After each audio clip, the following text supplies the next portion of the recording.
This is the Born to Be podcast, where we believe you were created on purpose and for a purpose. Each week, we deliver inspiration and interviews with today's top thought leaders who are living out their unique calling every single day.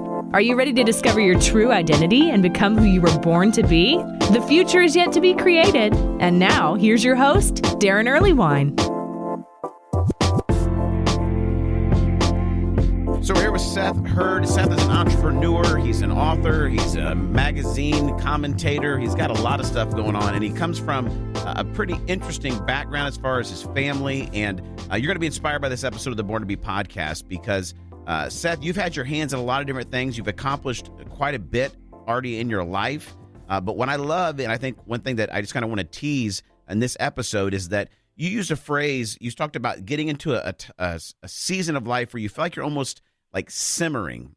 And I love that concept. And I think so many of us and so many people listening are going to feel that maybe they had great expectations for their life. They've had some ups, they've had some downs, but at this moment they feel like maybe they're just simmering and not sure what comes next. And I'm excited for what you're going to drop on us and the knowledge and the insight. And just thanks for being on the Born to Be podcast, Seth. Hey, yeah, I appreciate it. When I said yes to this, I didn't realize I was going to follow Grammy nominee Gavin DeGraw. Not to give away too much of my story too early, but I did play junior college basketball, and I've been arrested for being on the intercom at Walmart. So, I mean, that's a pretty good rap sheet right there. That actually happened. I got banned I worked in radio for 10 years.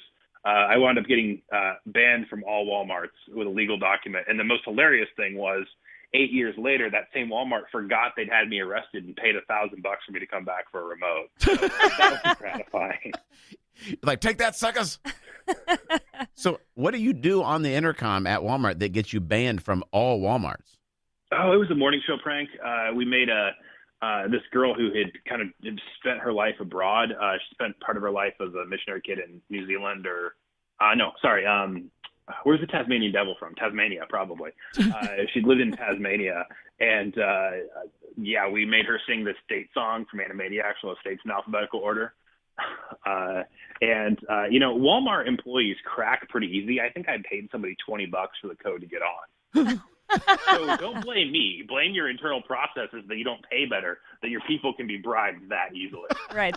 Oh, that's good. But now you're on the up and up. You can shop at Walmart anytime you want. I can, yes. See, it's redemption. It's a redemption story already, Seth. So, Seth, one of the things that I think is, not to make you more nervous, but Gavin DeGraw was last week, and Lauren Daigle is actually next week. So you're sandwiched between two Grammy winners. Oh, okay. Dang.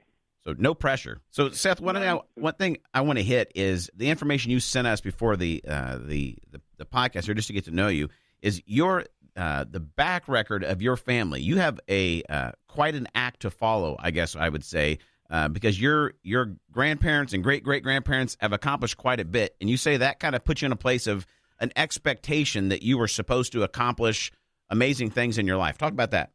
Yeah, I don't think anybody put that on my shoulders. It's just something that I formulated on my own.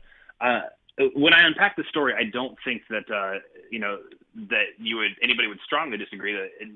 I would say that what my family's accomplished, although we didn't get rich or famous off of it, probably rivals what any one family has kind of done throughout the generations in the United States. And we've I'm not going to make that joke. Never mind. I actually self-censored.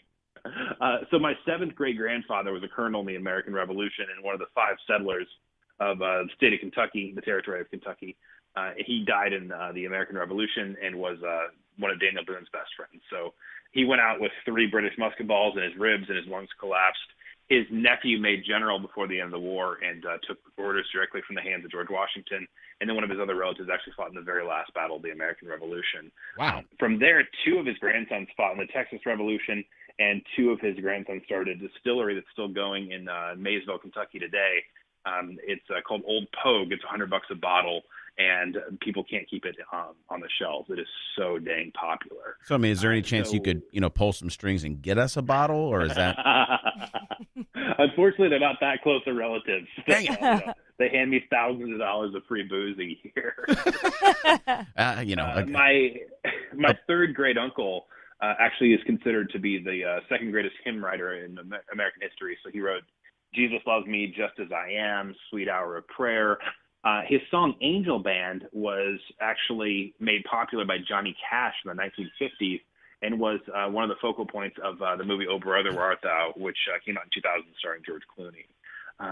His name was William Bradbury. He also was the one that brought music education to New York City public schools. Wow. So that's just a couple of hits right there. I mean, the fact that he died in 1870, and in the year 2000, he's still part of the pop culture lexicon, which is pretty stunning. From there, I won't go into all of them, but sea captains, a couple of people in state and federal legislative jobs, some notoriously hard to catch moonshiners during the Great Depression. My family had a 3-story farmhouse. They ran twin stills in the basement, and then by the time the smoke got through the other two chimneys, I just smelled like smoke again. So in my wedding vows, I actually, which were custom written, one of the lines was, may my love be as strong as the moonshine my grandfather's first cousin was drinking the night he ate honey out of an active beehive. That's a vow right there. That's romantic. It did happen, and it just about killed him. So, yes. And then the other part of I think what's influenced my kind of work ethic and desire to do something big is I grew up around a lot of Laotian refugees, people who had fled communism in Laos across the river into Thailand, and then were sponsored by the church I grew up in to move into this very small county of 14,000 people. So redneck Asians do exist. They are my cousins, and deer egg rolls are a thing we have at Thanksgiving every year. So I just saw all these people who worked really hard. And, my cousin's grandpa, he had a PhD from Paris, and he came over here and he wound up cleaning Sears' third shift. And from there, had 7 kids basically on minimum wage. And from there, they were able to rebuild, and the whole entire family has flourished. So a lot to live up to. And that's one of the things, I turned 36 this year, and it's one of those things I've been processing that while I've had a great life, I haven't had one key accomplishment, I don't feel like. Do you feel like you've heard those stories over and over as a kid? Was that part of your family culture, as telling those tales? Yeah. If you grew up kind of in Appalachian culture, which would be defined by where you're at, a great number of people you grew up around actually had come over from particularly Kentucky and Pennsylvania. You get a lot of that. It's a very, very strong kind of oral tradition culture. And the way that America is set up, it's very interesting how the different regions of the United States tie back to the different immigrant groups. So my family were Irish and Lowland Scots along the border where there's a lot of war with England. So those people pushed into the mountains and away from kind of New England Puritan culture, and then kept pushing west for further farmland, for more farmland. And we got to Illinois, we just kind of stayed in about 1830. And so I think that other people hearing these stories would think that, I'm an individualist, I should just go make myself happy or whatever. I should get money or, an attractive, spouse or whatever it is I want. And I've always viewed it towards the lens of like, I'm going to die and people are going to say stuff about me. And I'm going to say the stuff I did to God. And that stuff better not be terrible. What do you think, Seth, about, because I feel like, one thing that we've actually begun to change some of our language, even here on the Born to Be podcast, and even sometimes in my own speaking, is I think for a while, maybe in my 20s and early 30s, I think I talked too much about changing the world and saying, hey, let's go out and we're going to change the world. And I've kind of tweaked that a little bit, because I don't know that we need to set out some aspiration to change the world. I've started to say more that, like, the greatest aspiration is to actually change your world, which is usually the relationships closest to you, to make sure they look and feel and sound a lot more like Jesus is a part of them. And obviously, if we all, changed our world, eventually the whole world would change. But for you, is that something like growing up and saying, man, I've got this long litany of history in my family of people that they literally changed the world? For you right now, is it a place of feeling more like, what, this is more about me changing my world? Or is it still do you still feel like there's a tug of war there? There's an interesting question within there, right? Which is, does everybody kind of start with the same raw tools for their destiny? And I think we would say no, that some people are just freakishly brilliant at something. For example, I played college basketball briefly and blew my knee out. I can promise you that LeBron James didn't just outwork everybody. Somehow in a 6'8" frame, he moves like a flippin' ballerina. Yeah. And it is just art to watch. It's stunning, right? And so when I look at, what I want to accomplish with my life or what I'm trying to get done at this point, I think one of the things eventually you have to do is be honest about what your capacity is. I think that IQ is fluid. I think that most people can, kind of grow their brain power a lot more than they think they can by putting in the work. But at some point you're capped, right? So one of my very good friends growing up has the max on the IQ test, was the CFO of an organization where he's in charge of $2 billion, and he finished high school at 15. Okay. I'm never going to have his skill set. I'm never going to be exactly as good as what he has. Right. And so when I look at my friend there, and I look at the life he had, which was that he has generated a lot of revenue to help people be able to retire, a lot of working class people through the investment company he was in. That's not going to be my lane, right? And I don't mean to knock anybody down that struggles with addiction, but different friends that I've had that have struggled with drug addiction, a lot of their energy for the rest of their lives is just going to be staying off drugs. Okay. So there's somebody on one end that's like an extreme prodigy. On the other end, really is just going to use a lot of their energy getting through the day, keeping themselves healthy for their immediate family and friends. I'm somewhere in the middle, and I think that I thought I was really high at one point, and I may be yet before the end of my life, but I got to at least, write plays for the team I'm putting on the field, so to speak, of what I'm doing right now, which is, my wife and I have a 4-month-old. Right now I'm doing a little bit of writing, running a business and doing some podcasting. As far as these aspirational ideas of, changing the world, I do think that I've got some, big ideas that I can accomplish eventually, or maybe I won't. I don't know. But I at least have to be able to look myself straight in the eye and realize that, like, I can probably release some pressure off of myself at the moment. And that I'm in this season where I'm learning, like, that I don't have to do something great for God to love me. And maybe that's why I've had to downshift in this season, that my capacity is running a business, trying to positively influence a few people around me. And then, I got a wife and an infant that love me. And that's about what I can handle at the moment. And it won't always be that. But I could certainly destroy what's immediately in front of me by chasing after some sort of, future glory. Like, I could really blow it up by not tending to business, friends, and family, trying to get my name to the history books. That's a powerful statement right there, Seth. That's really good. Yeah, that kind of blows. My question was going to be, like, do you feel like if you get to the end of your life, you've had these dreams that you haven't had capacity to chase down and accomplish, do you then feel like a failure? Or do you look at your immediate life and think, I won because look at the people around me and the impact I've made with those closest to me? I don't know that you can know how you're going to feel about death until you're actually staring down death, right? I do know that I was in a pretty terrible situation in November that I didn't see coming and hit very suddenly. I was actually in an Amtrak accident. My mom had come up on Amtrak, and then my wife, my mom, my daughter had driven down to family a couple days ahead of time for Thanksgiving. I decided to go Thursday morning and get in by noon just in time for the meal because I had Wednesday meetings for work. And I was just kind of, watching some dumb action movie on the laptop when I got violently thrown like I've never experienced before, because the Amtrak, which was traveling about 70 miles an hour, hit a 60,000-pound tractor. Oh, my gosh. So I'm still kind of dealing with the after effects of that. It looks like I'm going to wind up having surgery on my shoulder and arm.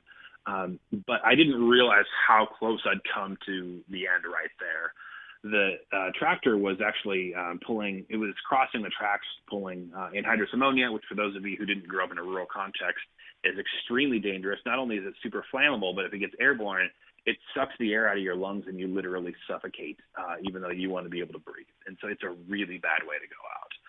And so had those tanks been on the tracks instead of the tractor, either I would have perished in an epic fireball from probably 1,000 pounds of diesel fuel between the two vehicles and several hundred gallons of of anhydrous ammonia being airborne, poison basically being airborne.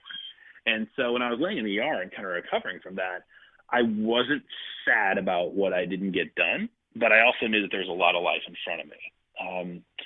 So, I've wasted a lot of time one of the things I've really had to work on is I wasted a lot of time in my life playing the what if game.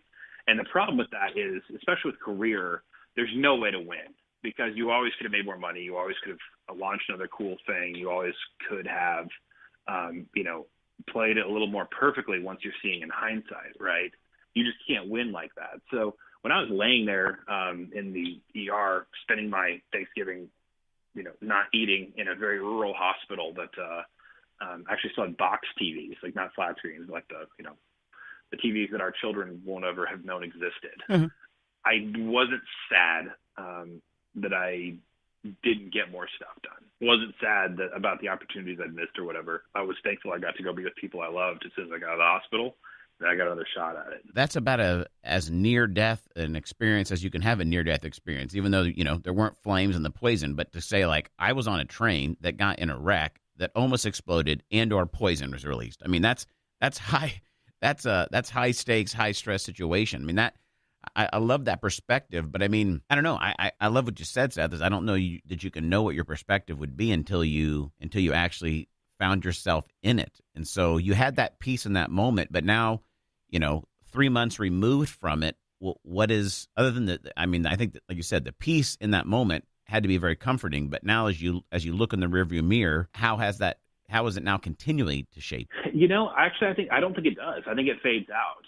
At the moment we're recording this, the most recent Joe Rogan podcast with a Navy SEAL named Andy Strumpf, and he was talking about this Navy SEAL was talking about how combat really stripped away all the non-essentials in his life. And after he was wounded, he got shot in the hip and couldn't return to duty.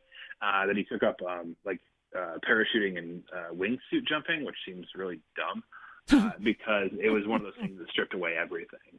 And so I think we all need to find whatever that thing is for us. So for me, traditionally I've competed in triathlons and in mountain biking, and then hunting's been a big part of my life since I was a kid, as much as I can get out and do it.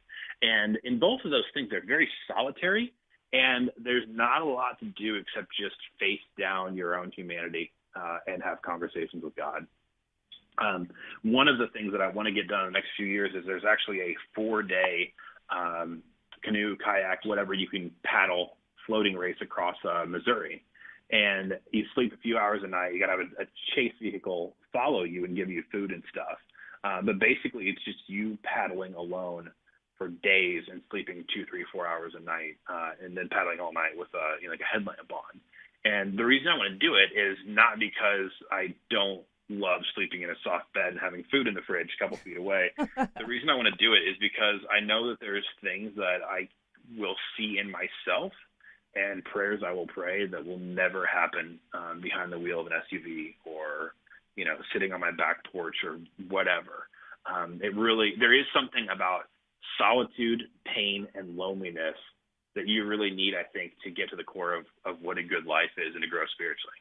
I would agree, Seth, but I would say 98% of people are like that would possibly agree with the statement and be like, and that's exactly why I don't take a look at any of the scary things that are deep within my heart or my mind or my fears. So how do you find the motivation? Like, where does the motivation come from for you to say, you know what, I will stare down those demons. I will go into a place or an experience that will take me to that place? I'm going to answer it in a roundabout way. And the way I'm going to answer that question is by talking about how terrible season 6 of the TV show New Girl is.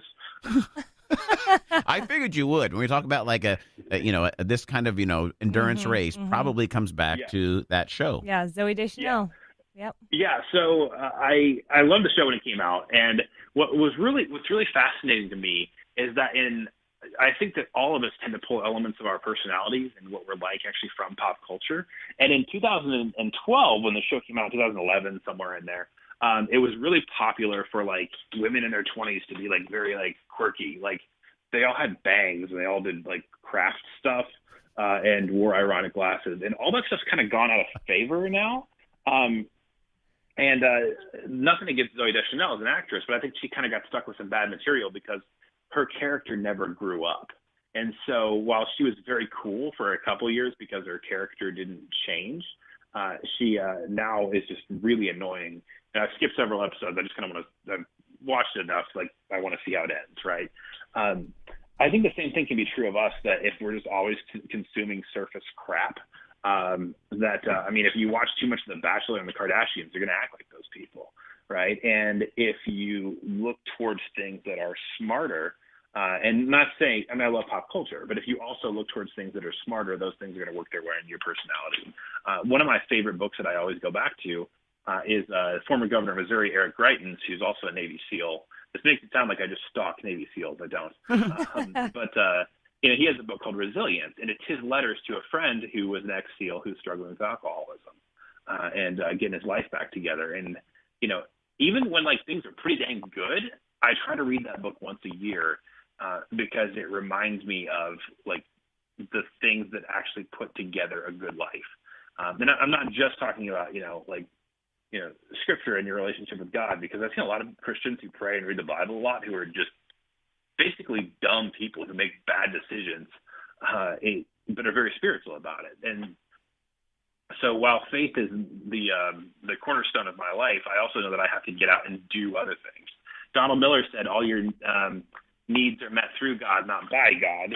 So if you're lonely, God's not going to become 5 people and invite you to go bowling, right? And so part of how we grow is, that we have to get out and be active and make decisions in the world. And one of those things that really helps keep me engaged, honestly, is reading a lot of really good stuff. A lot of, I try to get back to classic philosophy every few years, Plato, Aristotle, stuff like that, because that has real effects with my relationship with other people, my own, faithfulness in growing as a Christian. And the decision to, like you just said there, sign up and go do hard things, because it makes me stronger as a person and makes me better for the people around me. Pop culture is always going to tell you that you deserve cheap garbage fast, and you can stay filled up on that stuff till you're 80 years old, crying in your last moments because you never did anything. Mic drop moment there. Right. Hey, let me say one more thing there, right? Is that okay? Yeah. So I mean that when I say 80 years old, living in your last moments. So I had an uncle that I may have suffered from schizophrenia. So there could be something there.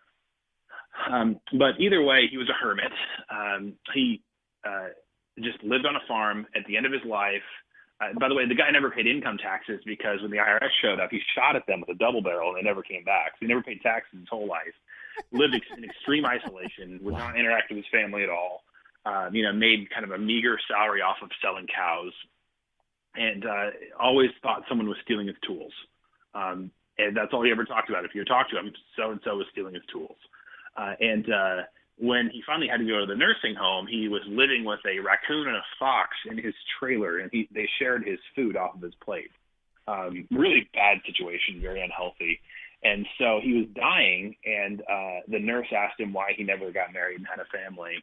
And at that point, he couldn't speak, and he just cried for days and days and days and died in despair. Oh. Good Lord. That sounds like the saddest movie I've ever seen in my life, Seth. You guys are so glad you had me on right now. Oh, my gosh. Can we at least animate the raccoon and the fox or something? Yeah, they try, and they have some good conversations. They sing together as they're eating crumbs or something. Yeah. This podcast called Please Don't Be Seth's Great Uncle. Well, here's the thing. It's interesting to me, Seth, is we started this conversation about the legacy of your family. And you've got people that are part of the revolution of America. You've got people that, have, written hymns that, billions of people have sang. You've got this long legacy. And then, but you have an offshoot of a lonely uncle where something happened in his journey that he took an exit ramp that, I think it would be tough to make the stretch to believe that God put your uncle on earth to die lonely in a trailer with a raccoon and a fox, right? And so something went awry there. And one of the things you said to us, in some of the stuff you sent us was this idea of being in a place where you're kind of simmering, like you're trying to figure out where God has you. You're 36 years old, but I guess how do we, or how can you help somebody right now figure out maybe they're at a place where they do feel like they're simmering and they have a sense where there's great expectations that they've placed upon themselves or their family has placed upon themselves, and they're, maybe they're at a crossroads of figuring out, is these next couple months or years of my life, do they send me down a path to dying lonely in a trailer by myself, or moving, step by step towards, who God created me to be? Yeah. So one of the ways not to die in a trailer alone by yourself is not to move into a trailer and invite wildlife to share your food. That's actually a pretty easy fate. Practical steps there, Seth. Thank you. Yes. Noted. Noted. Stay out of trailer. Don't invite wildlife. Yeah, Check. It's sort of like, how do I not die in a gun battle with the, with the drug cartels in Colombia? Don't go to Colombia and make the drug cartels angry. Right. Good.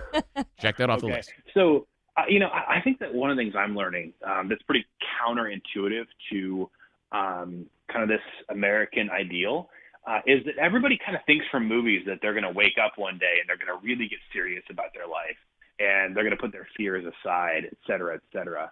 And I don't think that's usually the thing. I think most people just don't really have a clear ambition about where they're trying to go, and a reasonable ambition about where they're trying to go.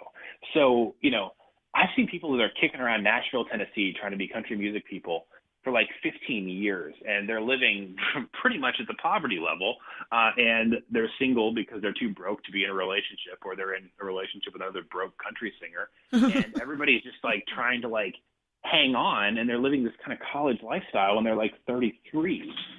And at some point, you got to say, that didn't work. I'm going to keep moving, whatever that thing is. So you see some people who are so obsessed with their dream that they're willing to make anybody else and themselves suffer.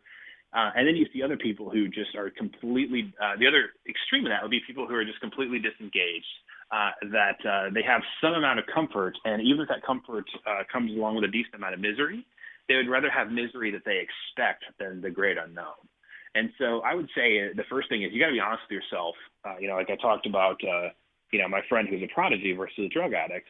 What can you handle right now, and what's reasonable?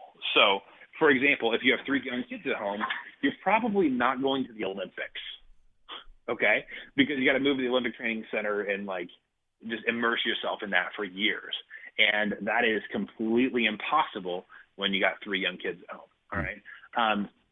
But if you want to be a writer and you've been moderately published and you just have not had the guts to really get serious about treating it like a business where, you're traveling around and trying to, speak to groups, be on podcasts, put stuff on YouTube to promote your stuff, and you've never actually done it, well, it's reasonable you can be a bigger writer than you are. There is no formula. It's got to start with a real solid look in the mirror, asking yourself what you can handle, and what reasonably is the next step. What I think is fascinating about that is you can keep growing into next steps. So even though this year, a major point of reflection for me is like, there are several things that I thought I might get to by now that I haven't. Another great thing about my family is we tend to live a really long time. So my grandfather passed away at 92 a couple of years ago. He still had cows. So, I think it's pretty reasonable to say I'm only a third of the way through my life. Yeah. That may not be true for everybody, but I got really good genetics. And unless you keep riding Amtrak. Yeah, unless I keep riding Amtrak. And so when you look at Colonel Sanders, who invented, Kentucky Fried Chicken, the dude was like almost 70 when he got that done, right? And he flopped around in a lot of things that didn't work. But when he hit that thing that did work, it went big. And so one of the things I think about is a lot of what I have ambition to, accomplish is going to take more influence and just cash on hand that I have right now. And so rather than beating myself up that I don't have the cash and influence at the moment, what I need to do is do a really good job with what's in my hand. And often you can go further than you think you can, but you got to start with where you're actually at. So that's one of the reasons I hate like this whole multi-level marketing thing, is people are like, well, you could be a bajillionaire. And I'm like, yeah, but you're bought at sales. Like no company would hire you to do sales. So why are you hiring you to do sales? Right. Just because your cousin's selling whatever makeup or essential oils or something like that, and they're selling you on this dream while you're going to have a Ferrari. Well, if you were good at sales, you probably would have found it out by now in another avenue. Okay, so you got to be honest with where you're at, and you got to be able to move the ball with where you can. And then the mystery in all this is that sometimes God just shows up in crazy ways. Yeah. And I would say that you gotta live with enough space in your calendar, in your time, in your mind, that you can hear that still small voice. And bigger things are possible. It's just that most people tend to fall too far to one side or the other of the walking a pretty fine line there of either I'm going to be crazy and do this no matter what, even if it destroys myself and people around me, and I'm going to do nothing and watch 30 hours of TV a week. I love it, Seth. I mean, I think just to kind of synthesize that, what I'm hearing is like, is you've got to know God for one, to learn to trust him where he's leading you. You've got to know, really be able to interpret where you're at and what's an actual, possible next step or probable next step, to know yourself and to know where you're at. And I think that last part is, you got to know a little bit about who God's created you to be. I mean, like you're saying, if you're terrible at sales, you probably don't go down a huge dream of sales, and that's one of the reasons that we encourage everybody to take a look at our spiritual DNA workshop. It helps you understand who God's created you to be, the uniqueness that's in you, so you can find out what could be that next step that you would excel at. And Seth, I think there's part of that you've done that. You become a successful writer. You write for Relevant Magazine. You're doing great work with your digitalprofitfarm.com as your company, as you're doing, working with businesses and helping them with social media and SEO and branding. And then obviously you also have a podcast, The Consultant and the Millennial. And so I love the stuff you put out. I'm fascinated by the story, inspired by the content. And Seth, what's the best way for people to stay in touch with you if they'd like to after the podcast? Yeah. So, you can just check Relevance, also medium.com. If you're not there, if you're trying to do anything where you have something to say, Medium is like Twitter for people who aren't idiots. It's a place where there's a lot more thoughtful discussion going on and a lot more in-depth discussion. So I tend to write a lot over there. Medium.com is like a $5 a month subscription, and you're going to meet some of the smartest people that are out there saying anything online. Relevant, you can see my stuff when it pops up. If it's okay to say, I just wrote about the 20th anniversary of the movie Office Space and how work has changed since the late 90s. That's a piece that I think people you might get some value out of. And then the podcast, just if you work in any capacity, the tagline is growing your career, increasing your profits, and not killing your coworkers along the way. So my co-host Hayden Shaw and I have a good bit of fun, and whatever career you find yourself in, you're going to find some good stuff in there. And that's called The Consultant and the Millennial? Yes. Awesome. Check it out. I'm sure it's on iTunes or anywhere that you find podcasts. And Seth, I've loved our time together, man. Thanks for taking it. Appreciate you being on the Born to Be podcast.